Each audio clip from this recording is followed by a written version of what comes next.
আপনি কি জানেন এআই কিভাবে দেখে? হ্যাঁ, শুনতে অদ্ভুত শোনালেও কম্পিউটার কিন্তু চোখ দিয়ে দেখে না। তবে কিভাবে? আজকে আমরা সেটিই দেখব, কিন্তু সাধারণ কোনো পদ্ধতি নয়।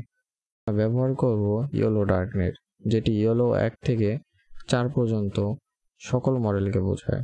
কিন্তু তার আগে একটি কথা বলিনি, এই ভিডিওটি কাজ শুরু করার আগে অবশ্যই আমার আগের ভিডিওটি দেখে নেবেন, কারণ সেখান থেকে আপনি জানতে পারবেন কিভাবে ওপেনসিভি বিল্ডিং, ভিজুয়াল স্টুডিও কোড এবং কোডা সেটআপ করতে হয়।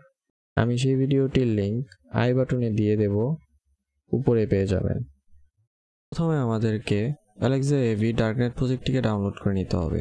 এরপর একটি নতুন ফোল্ডার ক্রিয়েট করব এবং নাম দেব ডার্কনেট বিল্ড। তার ভিতরে প্রজেক্টটিকে পেস্ট করে আনজিপ করব এবং নাম দেব ডার্কনেট। আরেকটি ফোল্ডার তৈরি করব যার নাম দেব ডার্কনেট আউটপুট। এবার কিছু কনফিগারেশন করতে হবে। আমাদের সিস্টেমে অবশ্যই পুরো সেটআপটি থাকতে হবে। এখানে আমি ব্যবহার করছি কুডা 12 এবং কুডা পাথ সিস্টেম ভেরিয়েবলে দিতে হবে। এরপর কুডা cxx এর মধ্যে nvcc.exe পাথটি দিতে হবে। এছাড়াও কুডা dnn এর ভেতরে bin, include এবং x64 পাথ দিতে হবে। ওপেনসিভি অবশ্যই কাস্টম বিল হতে হবে, এবং যারা জানেন না কাস্টম বিল কোথায় থেকে পাবেন তারা আগের ভিডিওটি দেখে আসুন। ধরে নিচ্ছি আপনার ওপেনসিভি বিল্ড করা আছে। এখন সিস্টেম ভেরিয়েবলে পাথের ভেতরে ওপেনসিভি এর include vc17 bin, vc17 lib এবং ইনস্টল পাথগুলো দেওয়া আছে। তারপর CUDA extra, Visual Studio, MS builder এক্সটেনশনের ভিতরে থাকা ফাইলগুলোকে কপি করব এবং ভিজুয়াল স্টুডিও কমিউনিটির ভেতরে এমএস বিল্ডারের ভেতরে, যদিও এখানে vc17 নেই কিন্তু 170 আছে, যেটি আসলে vc17, এর ভেতরে বিল্ড কাস্টমাইজেশন ফোল্ডারে ফাইলগুলো পেস্ট করব। তারপর কুডা বিন থেকে কুডা dnn64 8.dll কপি করব এবং ডার্কনেট বিল ডার্কনেট x64 এর ভিতরে এসে পেস্ট করে দিব।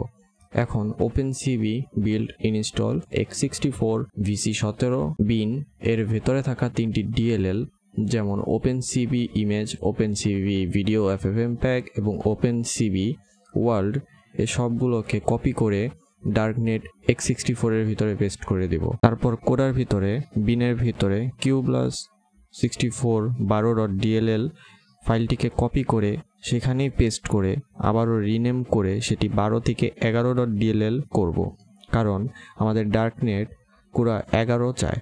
যেহেতু আমরা 12 ব্যবহার করছি সেহেতু আমরা এটিকে রিনেম করলেই চলবে। এছাড়াও থার্ড পার্টি পি থ্রেডের ভেতরে বিনের ভেতরে 2টি DLL কপি করে আমরা ডার্কনেটের রুট ফোল্ডারের ভিতরে পেস্ট করে দেব।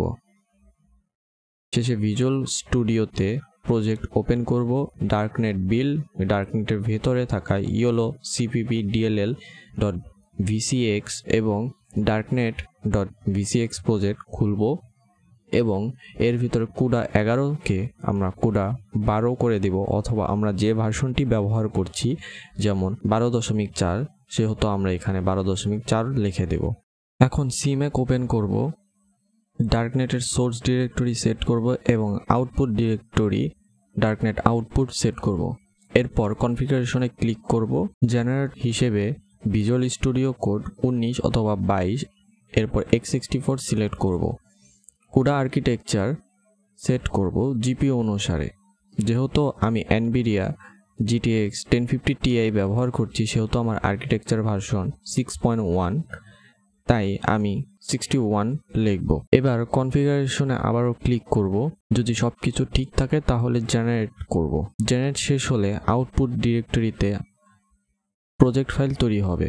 চাইলে সেখান থেকে সরাসরি খুলতে পারি অথবা সিম্যাক থেকেও ওপেন প্রজেক্ট করা যায়।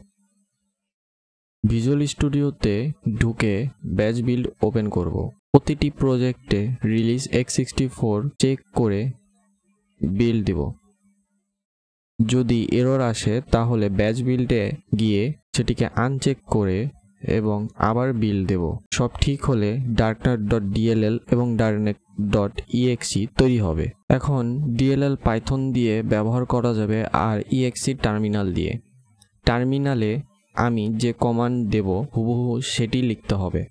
প্রথমে DLL মিসিং হলে পুরা 12.dll কে আমরা 11 করে দেব এবং রুট ফোল্ডারে সেটিকে পেস্ট করে দিলেই হবে। এরপর যদি মডেল ফাইল মিসিং বলে তাহলে গিটহাব রিলিজ থেকে আমরা ইয়োলোর এই মডেল ফাইলটি ডাউনলোড করে রুট ফোল্ডারে রেখে দেব। শেষে আবার কমান্ড লাইনটি দেব, ডিটেকশন শুরু হবে। পপআপ উইন্ডোতে দেখাবে কোন অবজেক্ট কত শতাংশ কনফিডেন্স সহ ডিটেক্ট হয়েছে। তো আজকের ভিডিও এখানেই শেষ। আশা করি ভিডিওটি আপনার কাজে আসবে। যদি কাজে এসে থাকে তাহলে অবশ্যই লাইক, সাবস্ক্রাইব এবং শেয়ার করতে ভুলবেন না। দেখা হবে নতুন কোনো ভিডিওতে। ততদিন keep coding, keep crashing your GPU.